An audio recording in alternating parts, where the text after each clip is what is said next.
नमस्कार दोस्तों, मैं हूं दीपक फुलिया, BSc student, government college Suratgarh.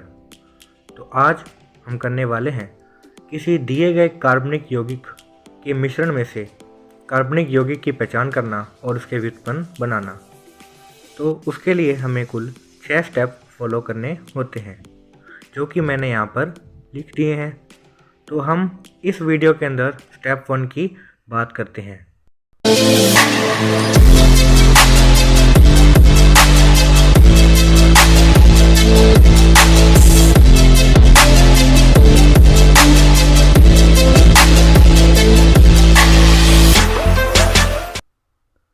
तो इनिशियल टेस्ट के अंदर हमारे पास कुल 4 प्रकार के टेस्ट होते हैं, जो कि मैंने यहाँ पर लिखे हैं, जो हमें करने होते हैं। तो फिजिकल स्टेट की बात की जाए, भौतिक अवस्था, तो भौतिक अवस्था 2 प्रकार की होती है, सॉलिड और लिक्विड। आपको मिलने वाला मिश्रण यदि कोई सॉलिड है तो वह निम्नलिखित में से ही किसी 2 का मिश्रण होगा।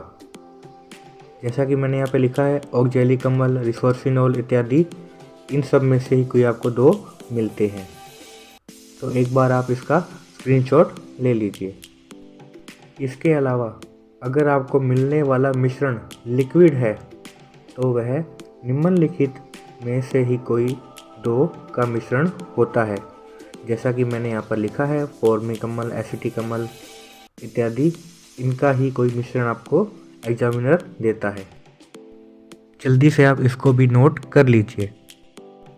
तो भौतिक अवस्था के बाद बात करते हैं पदार्थ के रंग की। तो रंग के आधार पर पदार्थ 2 प्रकार का होता है, कलरलेस और कलरफुल, रंगहीन अथवा रंगीन। तो यदि आपको मिलने वाला पदार्थ रंगहीन है तो वह निम्नलिखित पदार्थ जो मैंने यहाँ पे लिखे हैं, इनमें से कोई 2 का मिश्रण हो सकता है। तो आप इसे नोट कर लीजिए।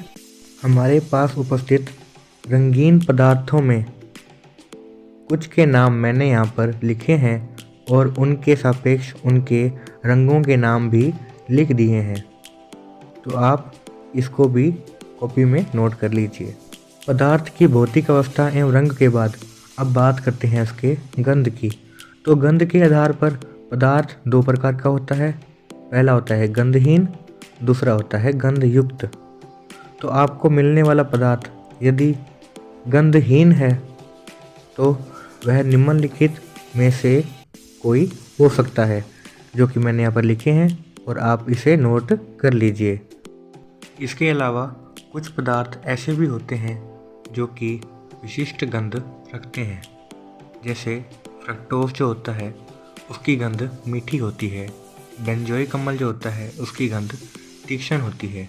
तो गंध के आधार पर जो आपको मिलने वाले यौगिक होते हैं उनको मैंने यहाँ पर लिख दिया है, आप इसे नोट कर लीजिए। तो अब हम बात करते हैं हमारे सबसे महत्वपूर्ण सॉल्युबिलिटी, विलेयता के आधार पर यौगिक का निरीक्षण करना।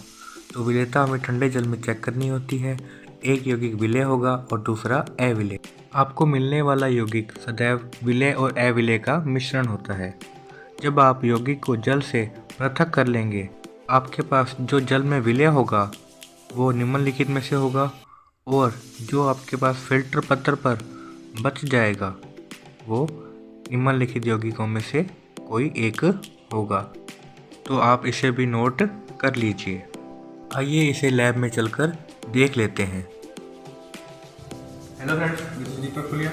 आज हम करने वाले हैं किसी दिए गए कार्बनिक यौगिक के मिश्रण में से कार्बनिक यौगिक की पहचान करना और उसके व्युत्पन्न।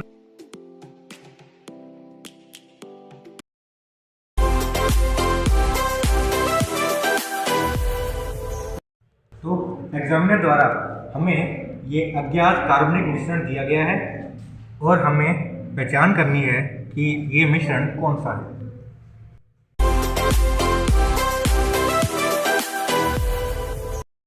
तो अब हम करने वाले हैं इसकी विलेयता का परीक्षण।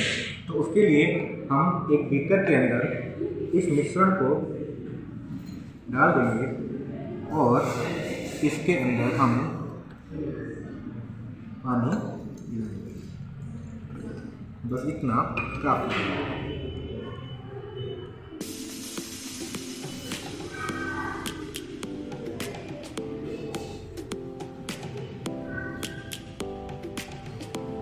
आप देख सकते हैं कि इसके अंदर से एक जो मिश्रण था वो जल में घुल चुका है और एक जल में अविलय है। अब हम इस जलीय मिश्रण को फिल्टर पत्थर की सहायता से अलग कर लेंगे।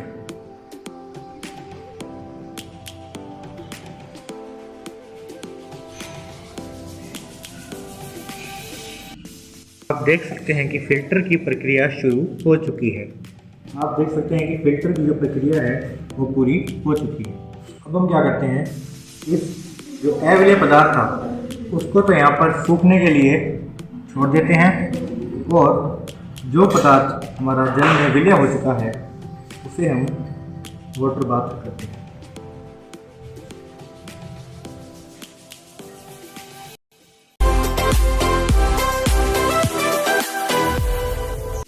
अविलय पदार्थ की भौतिक अवस्था ठोस है, अतः यह फ्रक्टोज, बीटा नेफ्थोल इत्यादि हो सकता है।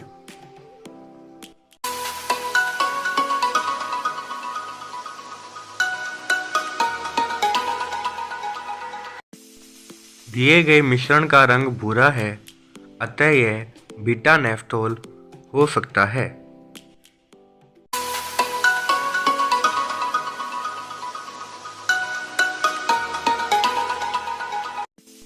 दिए गए यौगिक में से फिनोलिक गंध आती है, अतः दिया गया यौगिक बीटा नेफ्थोल हो सकता है।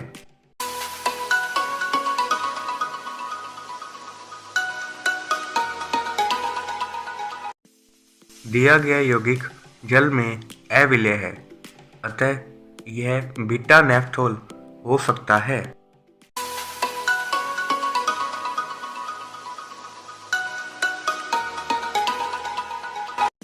तो इस प्रकार हमने प्रारंभिक परीक्षण से ज्ञात किया कि मिश्रण में अविलय पदार्थ बीटा नेफ्थोल हो सकता है।